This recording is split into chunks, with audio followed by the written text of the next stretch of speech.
first of all, I want to thank you so much. It's such an honor to be here. For the listeners of Music 892, a station, the radio station, that we're big fans of yours. Welcome, Armin. Yeah, I'm excited to be here. Thank you so much. Ευχαριστώ.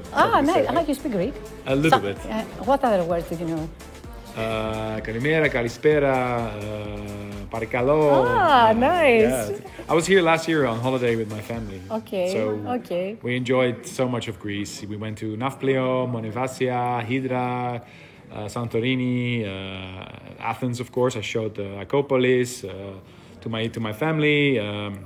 We ate so much souvlaki and moussaka. Yeah, so many things. It was so great. I know, but your pronunciation is really good, honestly. Thank you. Well, I studied ancient Greek in school. Okay. Because so the old Greek alphabet. So I had to learn how to. And I know it's different than from modern Greek, but so I have a huge interest in the culture here and in the country. I actually met my wife in Crete in '99. Oh wait, we didn't know that. Yeah. Really? Yeah, I met my wife in Crete. I was on a drinking holiday with my friends. I was young. And then I met my wife, and I thought it was a holiday sweetheart, but we're still married to this day. So yeah. Wow, was it love at first sight? For me, it was. I don't know if it was for my wife, but I had to convince her a little bit. But I think, we're a very good team. We're a lucky country, and Crete. What I love about Greece is the people are so nice here. Like when you go to a restaurant or like you do any touristic stuff, or people are helpful, friendly. Looking back at your journey now, what still excites the most of being on stage, playing and performing live? For me, it's like when I DJ, I make little presents. Like sometimes not even my crew knows. Okay. Every show, I always have one or two new tracks, new songs I'm working on. Not everything I play is finished, So a lot of... You're just testing? Testing. Of course, you're going to hear some of my big hits. Of course, they're part of my show, but... Every show, I try to make a special dedication to that specific place. So, I enjoy it. I don't like the traveling. I don't like being away from my family, but I do love the performing and seeing my fans. I mean, that's why you do it, right? Okay. Talking about tracks, when you start a track, do you start from the melody, from the beat? It's different every time. Yeah, it's different. I really don't have a standard way of working. I mean, recently I start most of my songs just behind the piano, but... Sometimes it's just a loop or like the track I released yesterday with Adam Beyer was a classic that we revamped. So, I started by contacting the original owner because I had an idea for the new version and, getting everything ready, putting everything in Ableton, working with other people to finish it. Yeah, it's great. What inspires most? What inspires most? I guess just music in general, life in general. I don't really have a particular thing. If I have to mention something particular, it's usually like a plugin or something nerdy. Okay. Like there's a new sound or a new plugin or somewhere, and then I can usually, I'm usually tweaking or I love to buy new software. I love to watch tutorials on YouTube from guys who have new ideas about producing and stuff. Yeah. And how do you balance being a DJ, a father, a radio producer, and a performer?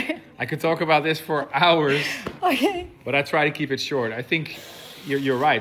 There will never be a perfect balance because I want to say yes to all the shows. I love my job. I love playing, but I can't do all the shows. So, for example, like August, is the busy month. Yes. Because a lot of people go on holiday. So I could DJ every single day in August. I know. I could go to all places. I took 1 month off. My last show that I played before this one was on the August 8th. So for 1 month, I didn't DJ. I was just... Because you want to spend time with your family. Exactly, yeah.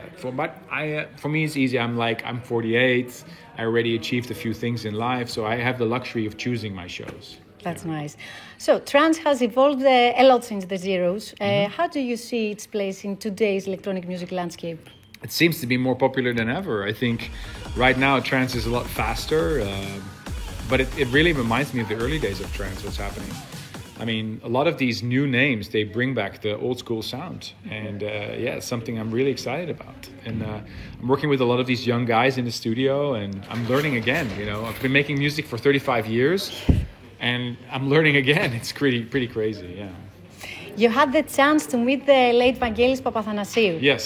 What was that experience for you and what impact has in your music? Vangelis is probably one of the most important people in my life, musically. I mean, I remember my father listening to all his great albums. I was a little bit sad because he was a little bit negative right before he passed away. He had problems with the record labels, and I was a bit angry. I felt he was a bit, I don't know, I felt a bit lonely, and I just wanted to hug him, you know. To me, he was super nice. He was very impressed with my work. I showed him my Best of Armin Only show, and we talked about collaborating. Unfortunately, that didn't happen because he passed away. And I was in his apartment in Paris near Trocadero, and it was such a beautiful place. And yeah, he's a legend, you know. Yes. I think his music will be remembered in 500 years, 1,000 years from now. It's one of the biggest ever. Yeah. I want to ask you so many questions, but he has to leave. He has to go on stage. This is Music 892, our radio station. Okay. If you want to say hi to your fans or the listeners. What's up, people? It's Armin van Buuren here. You're listening to Radio 892. Thanks for your support. See you soon.